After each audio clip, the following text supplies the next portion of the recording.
बुद्धं शरणं गच्छामि।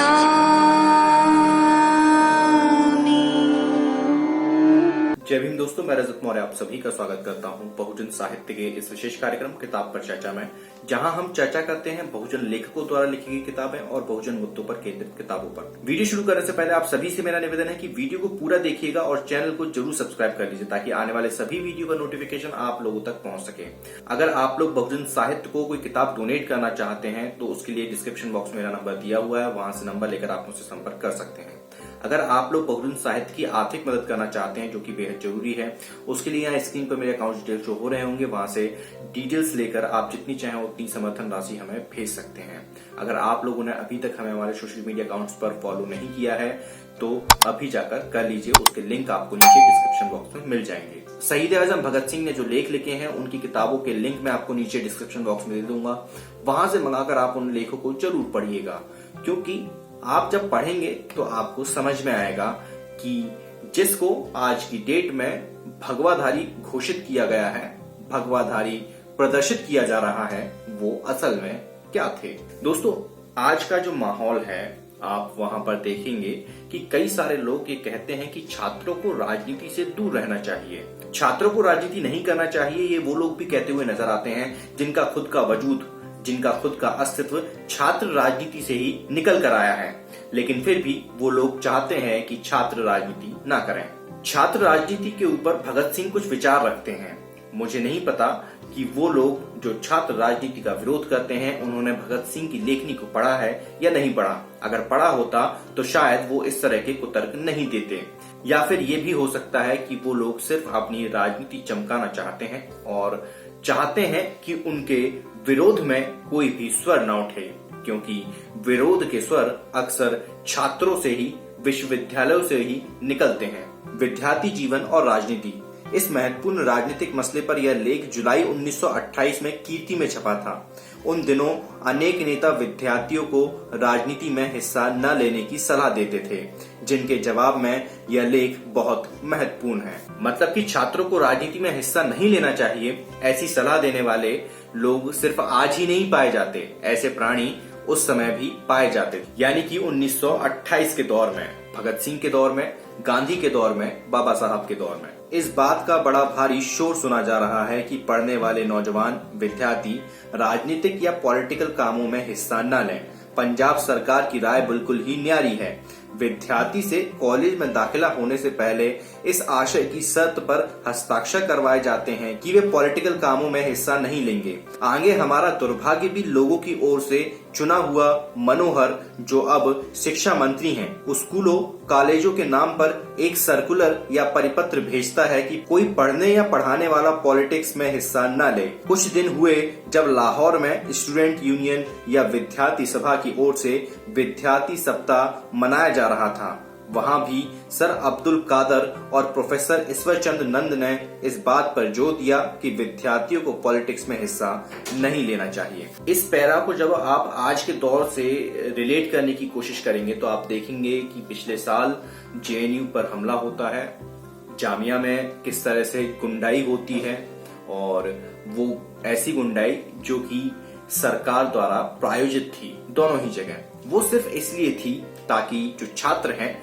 वो सरकार का विरोध ना करें। जैसा कि मैंने शुरुआत में कहा कि सरकार का विरोध अक्सर ये देखा गया है कि छात्रों द्वारा ज्यादा किया जाता है। फर्क सिर्फ इतना है कि 1928 के दौर में गुंडे नहीं भिजवाए जाते थे, अब गुंडे भिजवाने का रिवाज शुरू हो गया है। पंजाब को राजनीतिक जीवन में सबसे पिछड़ा हुआ, पॉलिटिकली बैकवर्ड कहा जाता है। इसका क्या कारण है? क्या पंजाब ने बलिदान कम दिए हैं? क्या पंजाब ने मुसीबतें कम झेली हैं?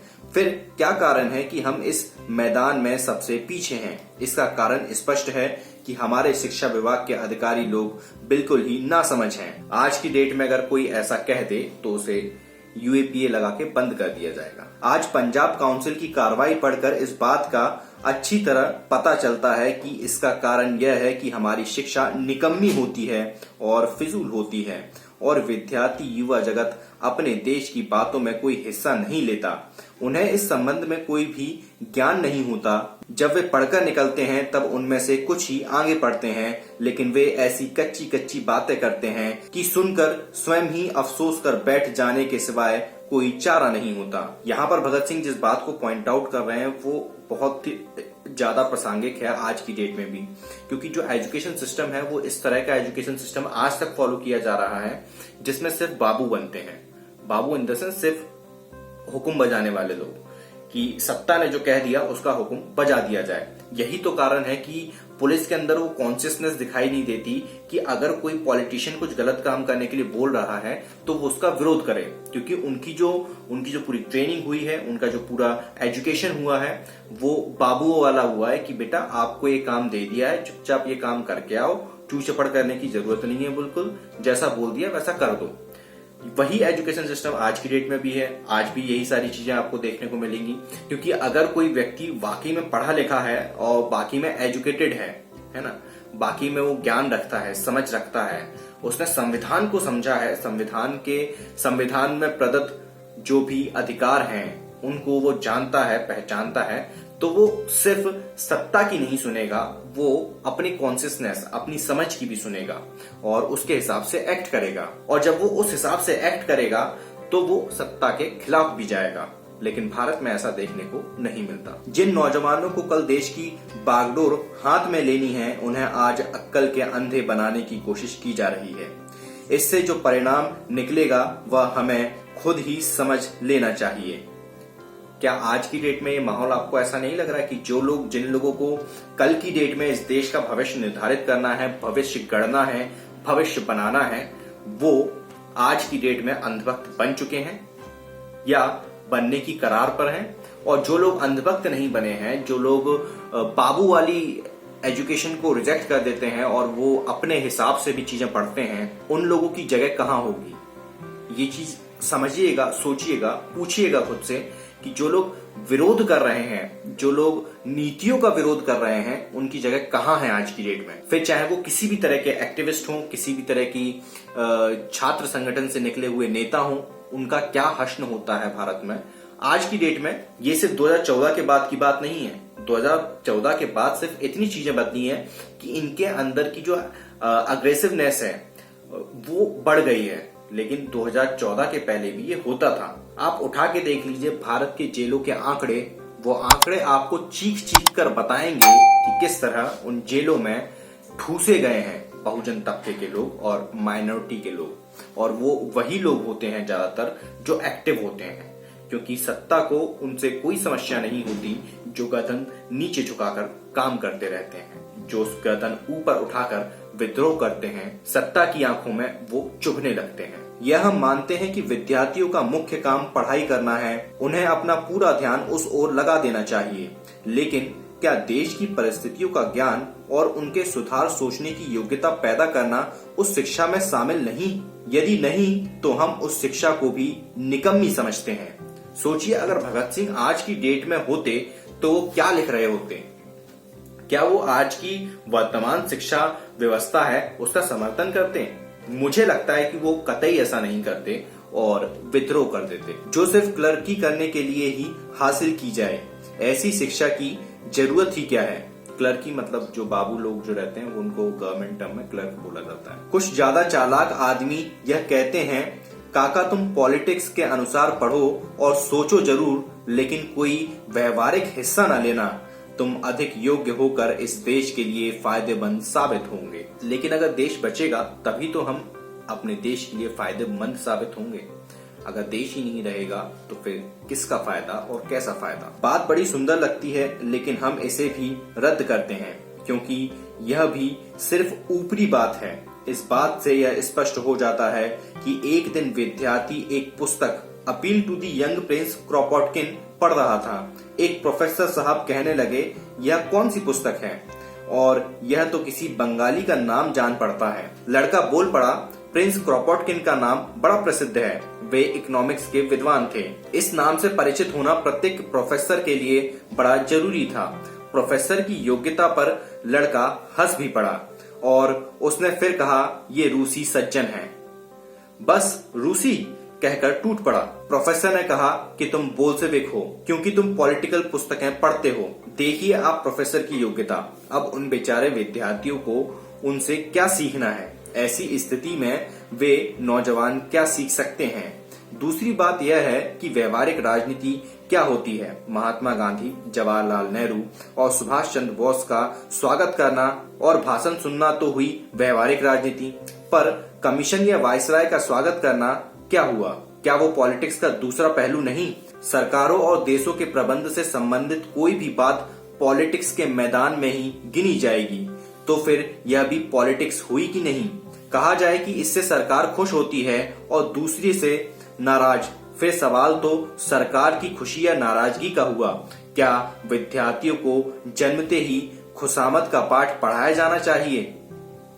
ये प्रश्न है, आप भी अपने आप से पूछ लीजिएगा। हम तो समझते हैं कि जब तक भारत में विदेशी डाकू शासन कर रहे हैं तब तक वफादारी करने वाले वफादार नहीं बल्कि गद्दार हैं। इतिहास के पन्नों को पलट कर देखिएगा, उनमें किन लोगों ने वफादारी की है और किन लोगों ने गद्दारी, तो आपको समझ में आएगा कि सच्चे देशभक्त कौन हैं। सच्चे देशभक्त वो लोग हैं जो माफी मांगा करते थे, जो स्वाधीनता के संग्राम में पीछे हट जाया करते थे, या सच्चे देशभक्त वो हैं जो फांसी के तख्ते पर झूले, जिन्होंने सवाल किए, वो हैं। सभी मानते हैं कि भारत को इस समय ऐसे देश सेवक की जरूरत है जो तन मन धन देश पर अर्पित कर दें और पागलों की तरह सारी उम्र देश की आजादी के लिए न्यौछावर करते हैं। लेकिन क्या बुजुर्गों में ऐसे आदमी मिल सकेंगे? क्या परिवार और दुनियादारी के झंझटों में फंसे सियाने लोगों में से ऐसे लोग निकल सकेंगे? यह तो वही नौजवान निकल सकते हैं जो कहीं जंजालों में न फंसे हों, और जंजालों में पड़ने से पहले विद्यार्थी या नौजवान तभी सोच सकते हैं यदि उन्होंने कुछ व्यवहारिक ज्ञान भी हासिल किया हो, सिर्फ गणित और ज्योग्राफी का ही परीक्षा के पर्चे के लिए घोंटा न लगाया हो। जो लोग रट्टू तोता होते हैं ना, जो सिर्फ एकेडमिक स्टडीज के ऊपर बहुत ज्यादा फोकस करते हैं, ये उनके लिए तंज है। सिर्फ एकेडमिक स्टडी से आप अच्छी नौकरी तो लगा लोगे अगर नौकरी बची है देश में तो, लेकिन इस देश के लिए आप कुछ भी कंट्रीब्यूट नहीं कर पाओगे, क्योंकि सिर्फ टैक्स पे करना, अच्छी नौकरी लगा लेना, अच्छा घर बना लेना, इससे आप देश के लिए कुछ कंट्रीब्यूट नहीं करते, कुछ कंस्ट्रक्टिव कंट्रीब्यूट नहीं करते। आप जब देश के हित के लिए सवाल पूछते हो और वो सवाल विपक्ष से ना होते हुए सत्ता से हो, तो आप इस देश के लिए कुछ कंट्रीब्यूट करते हो। क्या इंग्लैंड के सभी विद्यार्थियों का कॉलेज छोड़कर जर्मनी के खिलाफ लड़ने के लिए निकल पड़ना पॉलिटिक्स नहीं थी? तब हमारे उपदेशक कहाँ थे जो उनसे कहते जाओ जाकर शिक्षा हासिल करो? आज नेशनल कॉलेज अहमदाबाद के जो लड़के सत्याग्रह के बारदोली वालों की सहायता कर रहे हैं, क्या वे ऐसे ही मूर्ख रह जाएंगे? देखते हैं उनकी तुलना में पंजाब का विश्वविद्यालय कितने योग्य आदमी पैदा करता है। सभी देशों को आजाद करवाने वाले वहां के विद्यार्थी और नौजवान ही हुआ करते हैं। क्या भारत के नौजवान अलग अलग रहकर अपना और अपने देश का अस्तित्व बचा पाएंगे? नौजवान 1919 में विद्यार्थियों पर किए गए अत्याचार भूल नहीं सकते। वे यह भी समझते हैं कि उन्हें क्रांति की जरूरत है। वे पढ़ें, जरूर पढ़ें, साथ ही पॉलिटिक्स का भी ज्ञान हासिल करें, और जब जरूरत हो तो मैदान में कूद पड़ें और अपने जीवन को इसी काम में लगा दें, अपने प्राणों को इसी में उत्सर्ग कर दें, वरना बचने का कोई उपाय नजर नहीं आता। ये जो ए पॉलिटिक्स वाले जो लोग होते हैं ना, जो कहते हैं कि नहीं हमें पॉलिटिक्स से मतलब नहीं है, मैं उनके लिए ऐसे शब्द इस्तेमाल नहीं करता, लेकिन वो वाकई में जाहिल होते हैं। मतलब इनके लिए मैं और भी शब्द इस्तेमाल कर सकता हूं, लेकिन मैं नहीं कर रहा हूं। और ऐसे मेरे ढेरों दोस्त हैं, मेरे फेसबुक से लेकर मेरे इंस्टाग्राम, मेरे व्हाट्सएप पर सब लोग ऐसे ही भरे पड़े हैं। कोई भी ऐसा व्यक्ति नहीं है जो ये खुद को ये कहे कि नहीं मैं ए पॉलिटिकल नहीं हूं, मैं अपने देश के हर मुद्दे पर नजर रखता हूं, चाहे मैं उससे डायरेक्ट प्रभावित हूं या नहीं हूं, पर मेरे देश का हर मुद्दा मेरे लिए जरूरी है, चाहे वो किसान का मुद्दा हो, चाहे वो सीए एनआरसी का मुद्दा हो, चाहे वो एनवायरमेंट के जो पॉलिसी लेकर आई थी गवर्नमेंट उसका मुद्दा हो, चाहे वो इस देश के लेटरल एंट्री का मुद्दा हो। हर मुद्दे पर हर व्यक्ति को अपनी राय रखनी चाहिए।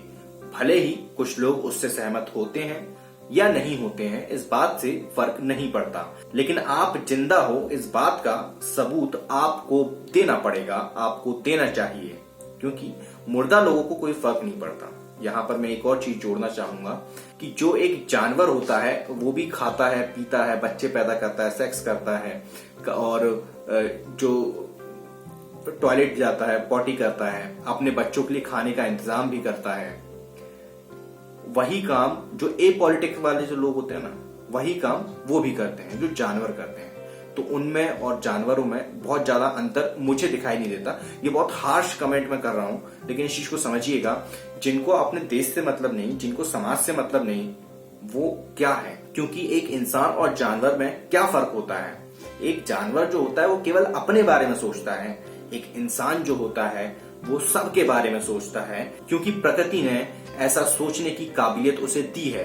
वो उस जानवर के बारे में भी सोच सकता है और पेड़ों के बारे में भी सोच सकता है, नदियों के बारे में भी सोच सकता है, पहाड़ों के बारे में भी सोच सकता है, जिस समाज में वो रहता है उस समाज के बारे में सोच सकता है, जिस देश में वो रहता है उस देश के बारे में सोच सकता है, जिस दुनिया में वो रहता है उस दुनिया के बारे में सोच सकता है। यहाँ तक कि सौरमंडल में बाकी जितने ग्रह हैं उन सभी ग्रहों के बारे में सोच सकता है, समझ सकता है, अपनी राय बना सकता है और उसके हिसाब से एक्ट भी कर सकता है।